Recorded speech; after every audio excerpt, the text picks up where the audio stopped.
Shalom Bapak Ibu yang dikasihi Tuhan, kita bersyukur pagi hari yang indah ini.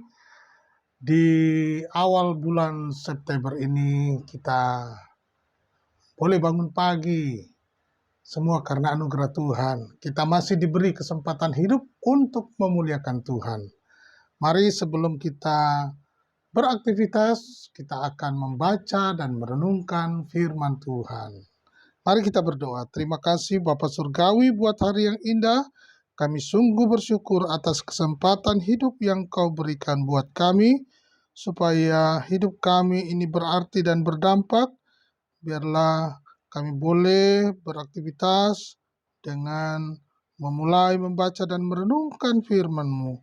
Kami percaya Engkau punya rencana yang indah dalam hidup kami, supaya hidup kami berdampak, berarti, dan menjadi berkat bagi banyak orang.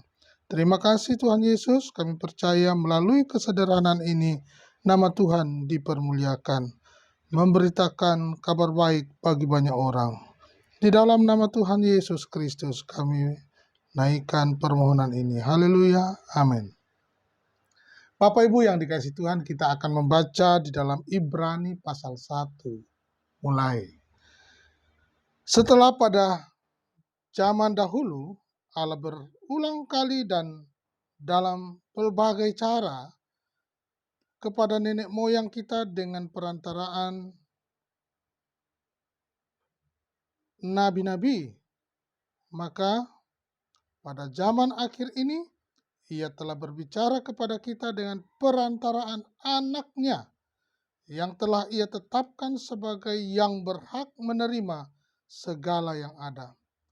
Oleh Dia, Allah telah menjadikan alam semesta. Ia adalah cahaya kemuliaan Allah dan gambar wujud Allah, dan menopang segala yang ada dengan firman-Nya yang penuh kekuasaan. Dan setelah Ia selesai mengadakan penyucian dosa, Ia duduk di sebelah kanan yang maha besar, di tempat yang maha tinggi, jauh lebih tinggi daripada malaikat-malaikat, sama seperti nama yang dikaruniakan kepadanya, jauh lebih indah daripada nama mereka. Puji Tuhan, kita sudah membaca satu perikop pagi hari ini di dalam Ibrani pasal 1 ayat 1 sampai 4.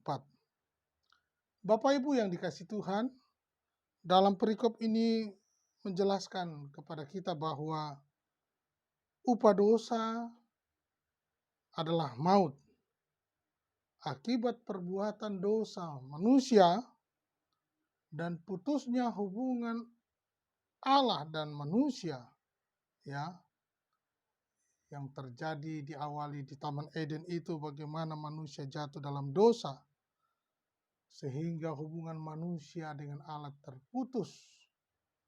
Nah, kita perlu memahami bahwa yang memiliki inisiatif, yang berinisiatif yaitu Allah sendiri. Karena apa Bapak Ibu? Karena kasih-Nya kepada kita. Ya, Dia mau untuk memulihkan hubungan itu. Dia datang kepada manusia. Nah, Dia datang dengan berbagai cara melalui nabi-nabinya, ya. Dan puncak inisiatif Allah itu melalui anaknya. Siapa anaknya? Yesus Kristus. Ia adalah pribadi yang dengan sempurna menyatakan kehendak dan hakikat Allah.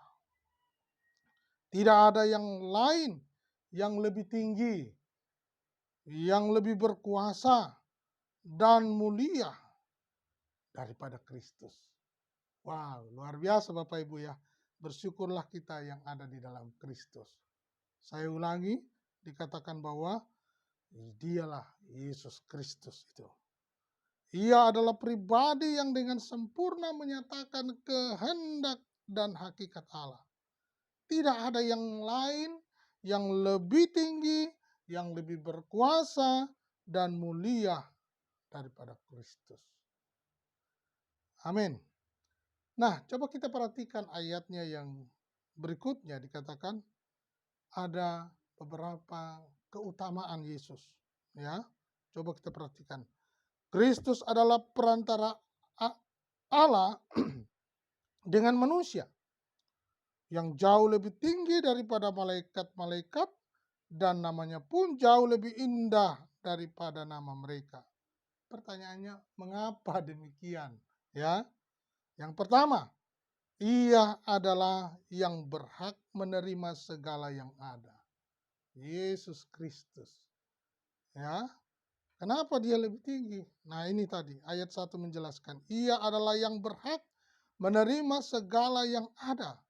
Yang kedua, ia menopang segala yang ada dengan firman-Nya yang penuh kekuasaan. Ya.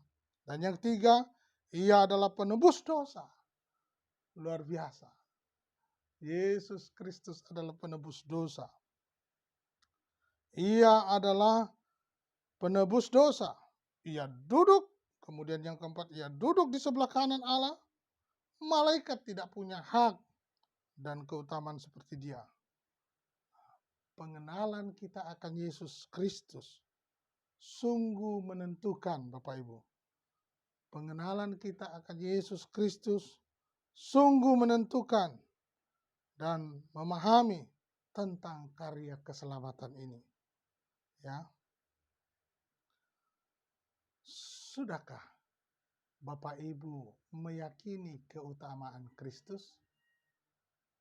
Jangan bimbang dan jangan ragukan Yesus Kristus adalah juru selamat manusia. Jangan ragukan. Banyak orang mempertanyakan di luar sana siapa Yesus Kristus. Mereka tidak menerima dia, mereka menolak Yesus. Tetapi kita yang percaya, ya, sudah dijelaskan di awal tadi bahwa dialah yang utama itu.